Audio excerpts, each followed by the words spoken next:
ha habido falta de imparcialidad, ha incurrido en imparcialidad el juez Gálvez con el fundamento anteriormente dicho. Más del 90% del corazón y la mente del juez es de la FESI, porque apenas se resistió a dar prisión preventiva a 2 o 3 personas. Los otros 39 y pico de personas sí tuvieron prisión preventiva. Imagínese un comisionado de la CICIG haciendo Twitter, diciendo, diga usted qué es lo que ha cambiado en los últimos 2 años en el país de Guatemala. Ese no es el papel del comisionado de la CICIG. Pero con la experiencia que veo en Guatemala, le puedo garantizar, ningún país en el mundo va a aceptar una comisión que va a ingerir, como lo han hecho aquí, descaradamente estas gentes. Así que esta es una mala experiencia para la ONU.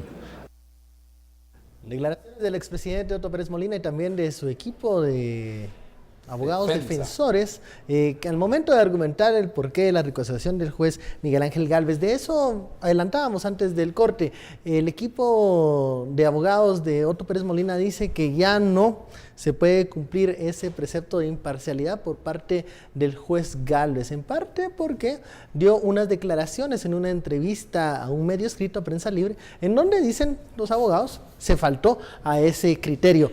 ¿Cómo responder a esto? ¿Qué es lo que se está queriendo decir? El papel de un juez siempre, sobre todo cuando se abordan casos tan delicados como el de la línea.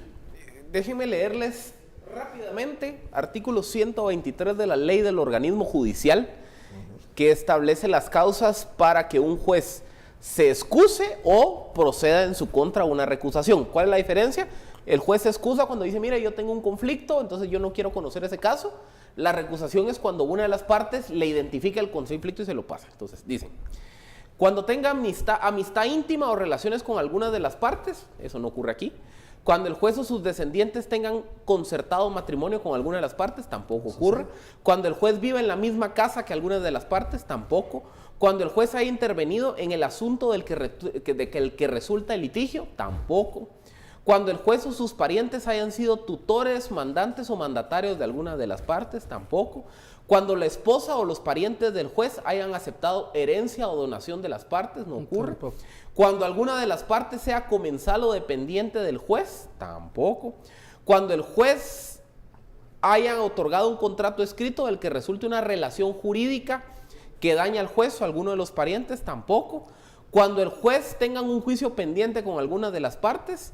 Cuando el juez antes de resolver haya externado opinión en el asunto que se ventila, cuando el asunto pueda resultar daño o provecho para los intereses del juez, cuando el juez tenga enemistad grave con alguna de las partes o cuando exista obviamente, cuando el juez haya sido abogado o perito del asunto, si es pariente de alguna de las partes o si es socio o partícipe de alguna de las partes. Si se dan cuenta, no existe ninguna causal de excusa o de recusación. Sí, pero según la defensa sí, hay una parte que es la emisión de opinión. Externar opinión. Externar opinión, y ya lo dijiste que era en una entrevista en Prensa Libre. Cuando uno va a ver la entrevista, uno lee la entrevista, el juez no está hablando del caso. El juez está hablando de otra cosa, está hablando de la justicia, está hablando en términos muy generales del derecho, de su vida y todo. Aquí le quieren entrar al juez porque es un juez muy mediático. Por supuesto que este es un caso mediático, pues. Claro, todos los esperaban que fuera secreto, que fuera convento. ¿Qué se creen estos monjas? ¿Qué se cree Otto Pérez? ¿Qué se creen los defensores? Este es un caso mediático. La línea es el caso del siglo. Por supuesto que va a ser mediático. ¿Y quién no va a querer entrevistar al juez Miguel Ángel Gálvez? Por supuesto, pero ojo, el interés periodístico. Que hay que regresar a la entrevista. Sí, lo que tiene que hacer uno es regresar a la entrevista para ver si están discutiendo o no. Él no está discutiendo el caso en ningún momento de la entrevista. Y ahí está publicado. Y entonces, ese es el punto que ellos quieren tomar para decir, mire, este juez no es idóneo para llevar este caso. O ya dio una opinión del caso. Pero por eso les digo, a mi forma de ver las cosas, el objetivo de Otto Pérez no era tanto quitar al juez Gálvez. Porque, otra vez, en el escenario hipotético que la recusación hubiera sido resuelta con lugar, el caso se le hubiera trasladado a otro juez de mayor riesgo. Y como les digo, los jueces de mayor riesgo, que ya hay 4, son jueces que tienen más calificaciones, que tienen un expediente de probidad bien marcado, que tienen más controles de seguridad, es decir, no es como que le vayan a pasar el caso a un juez más benévolo o que pueda ser susceptible de presiones de las partes. O sea, en ese sentido, Pérez no ganaba quitando al juez Gálvez del caso. Pérez ganaba con el tiempo, porque si le hubieran dado con lugar la recusación, como les digo, hubiera pasado por lo menos 6 meses en lo que le asignan el caso a un nuevo juez, en lo que el juez empapa del proceso y continúa las diligencias. En el peor de los casos, ¿qué es lo que pasó hoy? Pérez ya ganó 2 meses. Es que recordemos, la recusación que hoy se está resolviendo es producto de aquella solicitud de recusación que hicieron cuando se dio la fase intermedia, que habrá sido ¿qué? Finales de febrero por ahí. Entonces recusan al juez Gálvez, como está establecido en el procedimiento, no le queda otra más que suspender audiencia, trasladar la recusación a la sala de apelaciones, y ahí es donde les digo yo que empiezan los procesos, el retardo malicioso del proceso. Porque en lo que se resuelve esa recusación ya pasaron casi 2 meses. Y ahora que le dieron sin lugar la recusación, en lo que el juez Gálvez vuelve a encontrar espacio en su agenda para programarle 2-3 semanas, que es lo que va a tardar la audiencia de fase intermedia, probablemente esa audiencia de fase intermedia va a llegar de aquí, 2018. Si bien nos va junio, julio. De este año. Pero eso sería súper veloz. Pero suponete que venga el juez Gálvez y programe la audiencia de fase intermedia para junio. Que no les extrañe que una semana antes otra recusación o un amparo o una solicitud o no sé qué, porque el jueguito es ese, retardar las audiencias, que no se llegue a juicio. Pero porque mira, si se llegue a juicio, los van a condenar y van a pasar el resto de sus días en la cárcel. Y evidencia que no tienen argumentos para destrozar la Pero aquí la desventaja al final, por la economía, en este caso, se está convirtiendo en un letargo para el resto de que están involucrados en la línea. Claro. O sea, la economía es antieconómica. Es una paradoja, pero así es antieconómico para el resto que dice, mire, yo no quiero estar con porque va a presentar recusación, va a dilatar, y yo voy a estar aquí viendo a qué hora se le ocurre al otro qué pulga le picó. Y entonces cuando le pique, no le pulgue ¿cómo se llama? La pulga dilatadora, entonces los otros se van a quedar bien clavados ahí. Por eso es que muchos van a empezar a decir, esto está al final, empieza a jugar contra Pérez Molina. ¿Ya? ¿Por qué? Porque los que no quieren que este proceso se dilate, que quieren que el proceso vaya y que entre a fase intermedia y todo eso, cuidado, no solamente van a hablar, y ya empezaron a varios a hablar, sino que se van a unir. Y eso es lo que menos le conviene al otro. Posiblemente esa es una de las razones por las cuales tiempo. No quiere llegar a ese momento. No quiere llegar a ese momento. Yo me recuerdo que cuando comenzábamos a discutir este tema del caso de la línea, hacíamos un cálculo de 2 años para llegar a un juicio.